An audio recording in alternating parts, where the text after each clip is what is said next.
Prašau, pakelkit rankas, kas iš jūsų save laiko tobulėjimo fanatikais. Aha. Yra. O ką kiti čia veikėt, paklausiu? Ar dėl pliusiuko atėjot, ar... Ne, matyt, nedrįstat rankas pakelt. Gerai, dabar dar turiu kitą klausimą jums.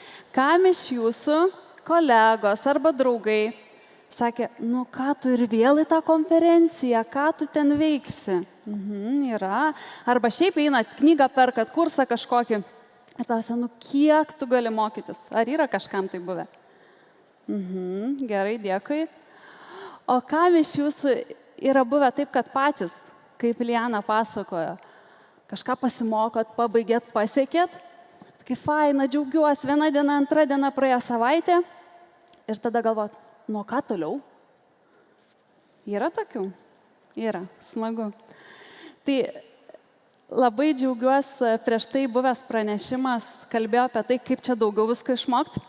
Aš truputį papasakosiu, kaip mažiau šiek tiek išmokti. Kodėl aš apie tai kalbu ir kodėl tai yra svarbu? Labai gerai yra mokytis ir pati, kaip minėjo Liana, aš esu tobulėjimo fanatikė ir esu diplomuota perfekcionistė ir kažkada savo gyvenime tikrai kolekcionavau tos diplomus ir viskas su tuo yra gerai. Bet iš tikrųjų problema yra ta, kad mes pamirštam, mes nebeįsisavinam, mes vartojam, einam vienas po kito ir jeigu žino tokį posakį įsidėti stalčių. Ir labai sakom dažnai taip apie diplomus įsidėjau stalčių. Kas esat įsidėję kokį nors diplomą į stalčių? Yra tokių. Visai nemažai. Tai reiškia, kad įsidedam ir nebenaudojam. Ir čia yra didžiausia problema. Ir kodėl taip vyksta? Mes apskritai gyvenam tokioj visuomeniai, kur mus skatina daug vartoti. Visa vakarų visuomenė ant to pastatyta.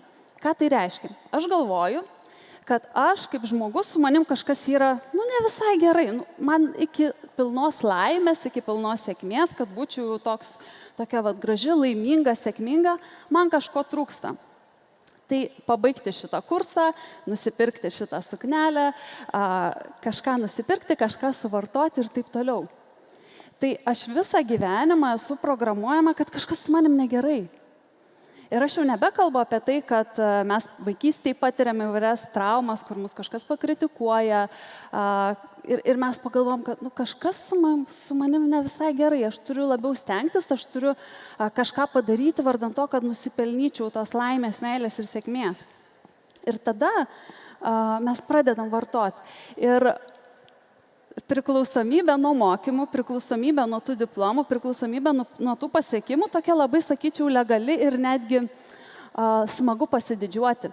Kas iš jūsų esat gyrėsi, kad, mokausi dar vieną kursą ir dar vieną kursą? Ar taip smagu pasigirti, kam faina yra šitokia priklausomybė pripažinti kitiem? Tai priklausomybė, kurios nesinori, ne už kampo, kaip kai kurių priklausomybių pasislėpus, arba kaip desertą iš šaldytuvą. Tai knygą atsivers, dar vieną knygą, dar vieną kursą nusipirkti, tai yra pakankamai madinga. Ir dėl to labai sunku yra iš šitos priklausomybės išlipti. Ir nieko su tuo nebūtų labai blogai, jeigu mes gerai su tuo jaustumėmės. Bet kas dažniausiai tada įvyksta?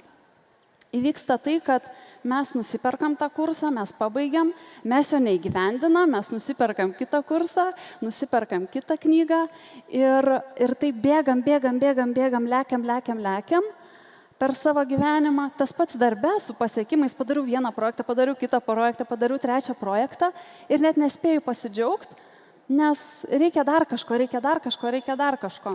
Ir mes visi į šitą žemę atėjom, čia taip aš galvoju, kad iš tikrųjų pasidžiaugti šitą žemišką kelionę ir mes turim tą vienintelį savo avatarą, vienintelį šitą gyvenimą ir mes nebegalim džiaugtis, nes mums vis dar kažko trūksta, vis dar kažko negana, iki tol, kad mes leistumėm savo tiesiog pasidžiaugti taip, kaip yra.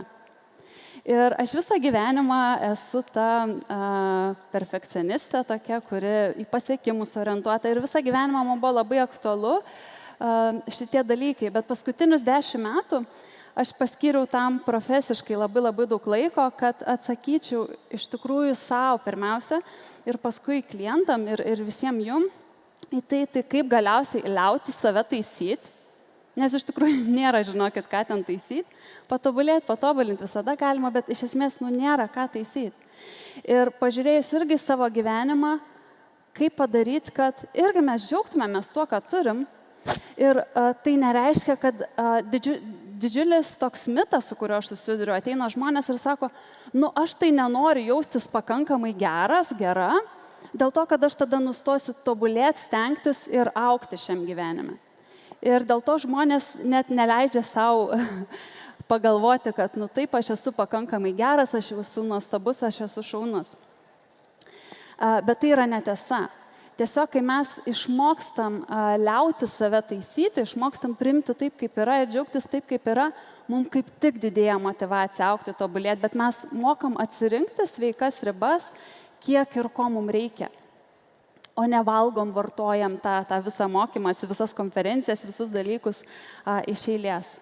Tai mano tikslas šios dienos, kad iš tikrųjų jūs išsineštumėt kažkokių idėjų, patarimų, būdų, bent vieną. Ir iš tikrųjų realiai pritaikytumėt, tai kaip pereiti iš tos būsenos, aš esu nepakankamai geras, jaučiuosi nepakankamai geras, į tą kitą būseną, kad viskas su manim jau yra gerai. Ir kad bet kada jūs galėtumėt iš tos vienos būsenos save perkelti į kitą. Labai norėčiau, kad šitas mano pranešimas, kaip ir iš tikrųjų visa konferencija ir viskas, kas šiandien vyksta, kad tai nenugultų į stalčių.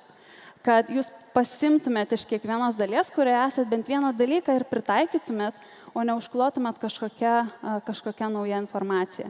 Ir kad iš tikrųjų prisimintumėt tą savo gyvenime, kad jeigu yra pagunda tą kažkokį diplomą, dar vieną, antrą, trečią, ketvirtą, penktą savo susirinkti, kad iš tikrųjų savęs paklaustumėt, ar man to reikia, ar tikrai man to reikia. Prieš pirkdami bilietus į renginius, prieš pirkdami knygas, sustabdykit save, jeigu turi tą polinkį kaip deserto čiuptis. Net sustabdykit save ir paklauskit, ar man tikrai to reikia ir kur aš tai panaudosiu.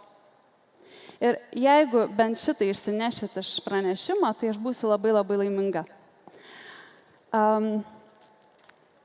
Tai kaip atrodo diena to žmogaus, kuris yra priklausomas nuo to tobulėjimo, kuris tas tobulėjimo fanatikas. Įsivaizduokit, galbūt tai jums surezonuos, galbūt atpažinsit save. Įsivaizduokit, atsikeliat ryte, tokiom užtinusiam akim, nes naktį vėlai atmiegot, reikėjo ten kažką pabaigti darbus, padaryti, pasimokyt, paskaityti, atsikeliat. Galva ūžia nuo to, kad žino, tą reikia padaryti, o čia dar vaikus suruošti į darželį, į mokyklą, dar čia pusryčiai, kokie čia dar pusryčiai, galvoj viskas sukasi, nespėjat pasidžiaugti, pasimėgauti pusryčiai, sėdat į mašiną, važiuojat, jau įsijungiat kokią dar tinklalaidę paklausyti, nes reikia tą laiką užimti kažkaip prasmingai, gal kažkokią mintį išgirsit, nuvažiuojat į darbą, viskas sukasi, lekia, bėga ir diena praeina, tada varot į kažkokius mokymus, prisijungiat, pasižiūrit Facebook live, ar ne? Ir visa diena tokiam skubėjime, bėgime, darbe irgi atrodo, ir šitą projektą reikia padaryti, ir šitą projektą padaryti, ir šitą projektą padaryti. Ir mes nespėjom pasidžiaugti, nespėjom pasimėgauti, vis atrodo, kad kažko negana. Ir toks užburtas stresinis ratas. Kažkaip net nemalonu man pasakoti visą tai. Toks, jeigu iš tikrųjų tame esam ir kartais tikrai kiekvienas pagaunam toje akimirkoje, tai labai nemalonu. Ir yra kita tokia realybė, kuris, įsivaizduokit, atsikeliat ryte, jums niekur nereikia skubėti. Nes jūs labai puikiai žinot savo tikslus, puikiai žinot, kad kiekvieną dieną jūs judat link savo svajonių, kad jūs žinot, kodėl jūs darot tai, ką darot. Ir jums niekur nereikia skubėti, nes jūs žinot, kad nueisit į darbą ir padarysit tik tai, ką reikia ir jums bus labai faina. Kad galėsit ryte pasimėgauti pusryčiai su savim, ar su partneriu, ar su vaikais, ir jūs galėsit pagyventi ir pasidžiaugti čia ir dabar.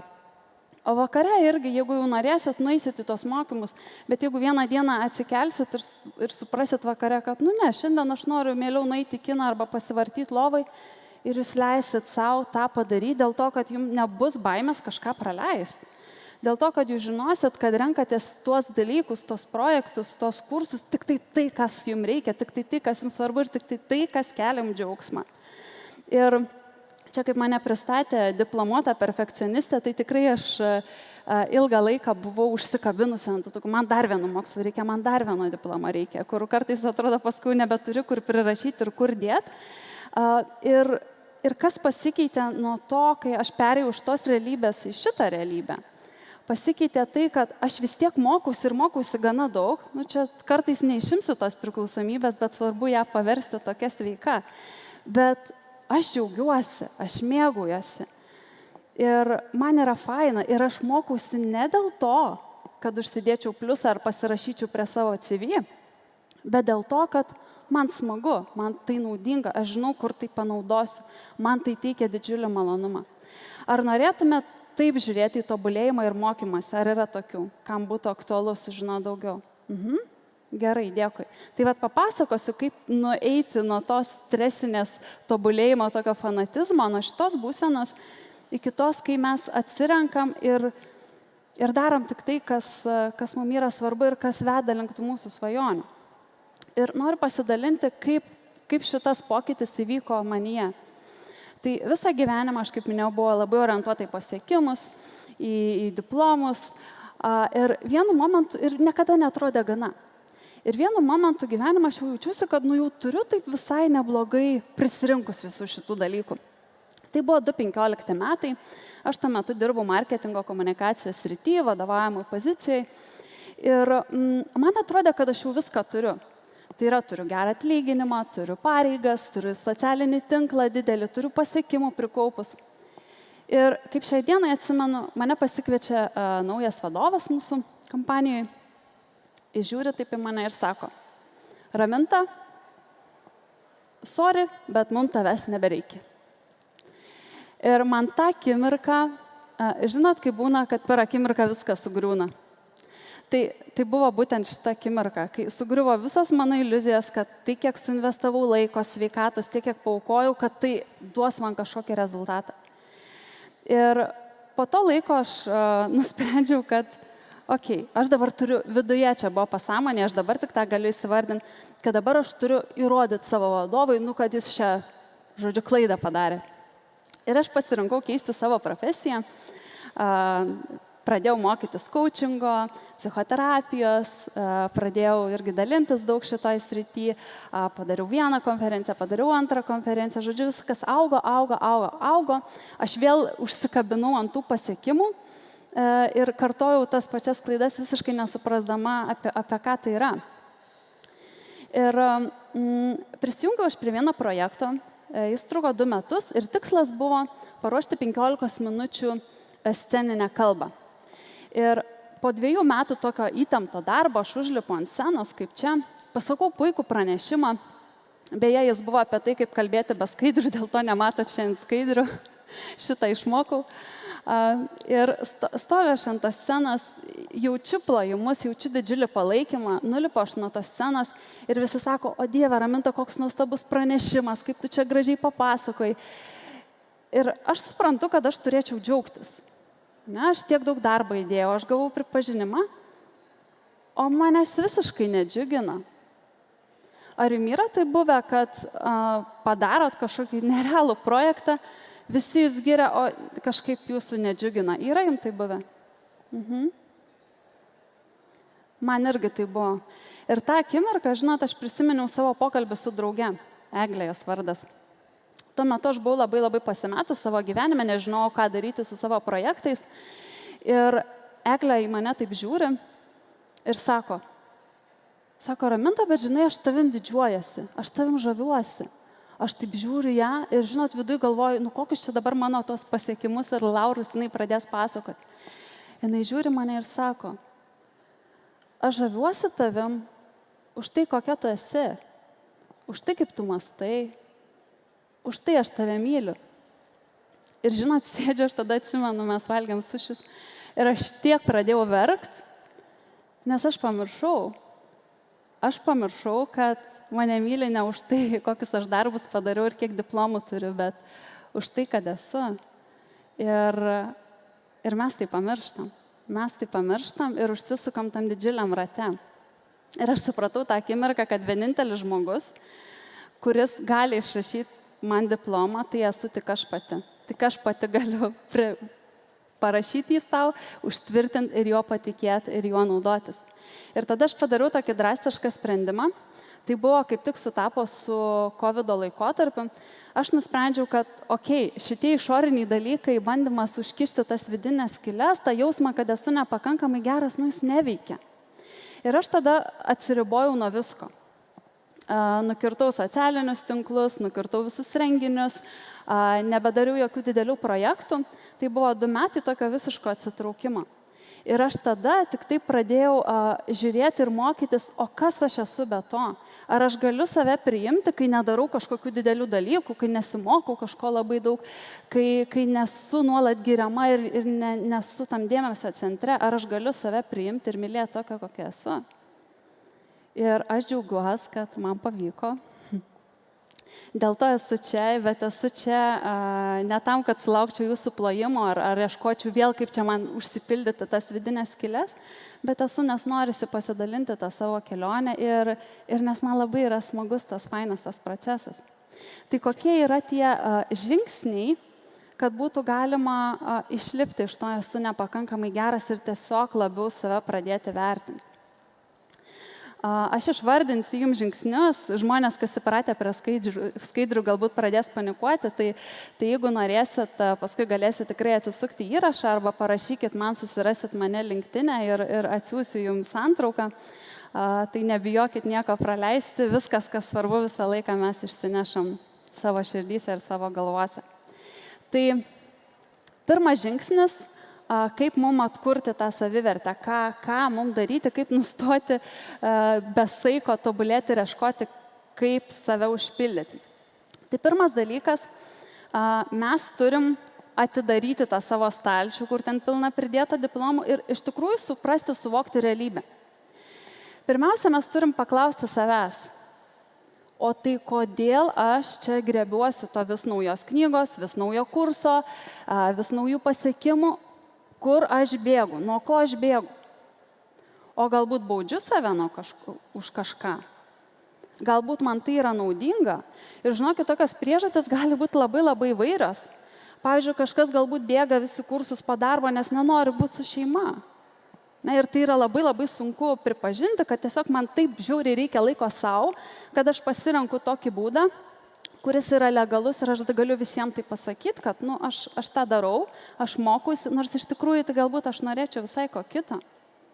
Arba kad vietoj to, kad eičiau ir daryčiau tai, kas yra mano svajonė, man yra daug patogiau įsijungti kažkokį kursą, paklausyti, pasimokyti, jaustis, kad aš progresuoju, negu imti iš tikrųjų išdrįsti ir padaryti tai, kas mums yra svarbu. Aš turiu susikurti svetainę, ar ne, turiu sugalvojau, kad čia yra man svarbus tikslas, bet man yra daug smagiau paskaityti dar vieną knygą, nes aš jausiuosi, kad aš kažką darau dėl savęs, bet iš tikrųjų tai aš bėgu nuo to, kas man yra svarbu. Ir mes taip darom. Kažkam tas pats diplomas ar pasiekimas gali būti noras įrodyti tėvams, pavyzdžiui, arba savo partneriui, arba savo, kaip aš minėjau, buvusiam vadovui. Kažką noriu įrodyti, kad mane pagirtų, kad mane pripažintų. Paklauskit savęs, ar jūs kažkam kažką norit įrodyti. O galbūt savo, nes jaučiatės vis dar nepakankamai geri, kad kažko vis dar trūksta ir atrodo, jeigu pabaigsiu šitą kursą, jeigu nueisiu šitą konferenciją, tada jau galėsiu daryti, tada jau jausiuosi gerai. Ar ateina tas gerai? Ne? Labai dažnai tai ateina labai trumpam. Ir po to mums vėl norisi kažko kito. Bet tik pripažinę, atradę tą tikrą priežastį, mes galim keisti. Tai atidarom tą stalčių, išsitraukiam tas visus diplomus ir žiūrim, kas ten yra. Kokia tai yra realybė. Antras žingsnis tai yra pažiūrėti, ką iš tų diplomų, iš tų dalykų visus, ką esam susirinkę jau gyvenime, ką mes norim naudoti, ko nenorim naudoti. Tai mes kalbam apie kažkokias asmeninės savo savybės, apie kažkokius realiai savo išsilavinimus, savo žinias, savo bagažą, kas mums yra aktualu, įdomu, ką naudosim, o ką metam lauk, tos pačius kursus, knygas. Pasiimat, kaip darot, kaip spintos valymą, pasiimat, susirenkat, susižiūrit, kiek esam susimokėję už visokius kursus, kiek esam knygų prisipirkę ir žiūrim, ką naudosim, ko nenaudojam. Tiesiog atsisakom, yra pilna žmonių, kurie mielai tą paims. Mes nekaupkim, nes tai užima erdvę, labai daug erdvės užima kitiem dalykam, tiksliau, kuriuos galėtume kitus dalykus į šitą erdvę sudėti. Ne? O mes taupom, tarsi užsidedam tą tokį pliusiuką, bet iš tikrųjų tai niekur nejudam. Tai antras žingsnis, mes pažiūrim, ką mes iš tikrųjų naudosim. Trečias žingsnis, tai, ką turim, mes turim išmokti vertinti. Labai dažnai mes žiūrim į kitus žmonės ir galvom, nu va šitas turi tą, kaip aš norėčiau būti toks iškalbus, pavyzdžiui, arba kaip norėčiau taip gerai rašyti. Ir mes pamirštam, ką mes jau turim. Už ką mūsų žmonės vertina, už ką mus myli. Kad mes, pavyzdžiui, puikiai rašom, maloniai bendram su žmonėm, dar kažkokios kitos savybės, nes mums tai yra savaime suprantama. Bet kiek yra iš tikrųjų žmonių, kurie irgi taip pat žiūri mus ir pavydi, nes jie tai to neturi. Mes pamirštam vertinti tai, ką turim ir tai, kas jau yra. Bet tik išmokę vertinti tai, ką jau turim, tai, kas yra, mes galėsim ir judėti pirmyn, ir tobulėti, o ne vis ieškoti, ko man dar trūksta. Tai šita bazė yra vertinimo ir dėkingumas, jeigu žinote, esate domėjęs apskritai, kur mes telkiam dėmesį, to ir daugėja. Jeigu mes išmokstam dėkoti savo gyvenimu, jeigu išmokstam dėkoti savo, jeigu išmokstam visur ieškoti pozityvo ir kas jau yra, to ir daugėja mūsų gyvenime. Jeigu mes ieškosim trūkumų, mes visą laiką juos surasim, savy ir kitose žmonėse. Bet jeigu mes išmoksim koncentruotis į pozityvą, tai mes daug daugiau to pozityvo ir pamatysim. Tai trečias toks žingsnis.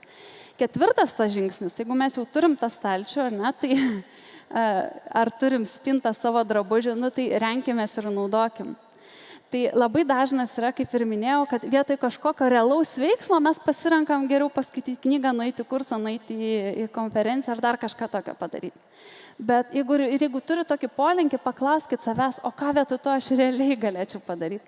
Jūs dabar atėjote į konferenciją, buvote šitam pranešime, pabūsit kitose ir paklauskit, kaip jūs galite realiai paimti ir įdarbinti visą tai. Kad tai jums neštų naudą. Galbūt pasidalinti su kolegom rytoj, ką jūs išgirdot. Galbūt parašyti kažkokį įrašą apie tai. Galbūt kažką dar įdomu sukurti, gal bent jau užsirašyti savo dienoraštį, pareflektuoti, kad tai nenueitų vėjais, bet iš tikrųjų turėtų kažkokią prasmę, kitaip, o kam tada eiti, o kam tada mokytis, jeigu tai nesimaterializuoja. Ir tie žmonės, kurie iš tikrųjų yra veiksmo žmonės, negu tie moksliukai, kaip aš save irgi tokia laikau. Sakau, kad jeigu man kažkas mokėtų už mokymąsi, tai aš būčiau milijonierė, nes tikrai man labai labai patinka. Yra tokių dar, kurie norėtų milijoną taip užsidirbti, smagu. Tai iš tikrųjų, ką mes galim padaryti, kokį konkretų veiksmą vietoj to, kad tiesiog imtumėm, pultumėm mokytis.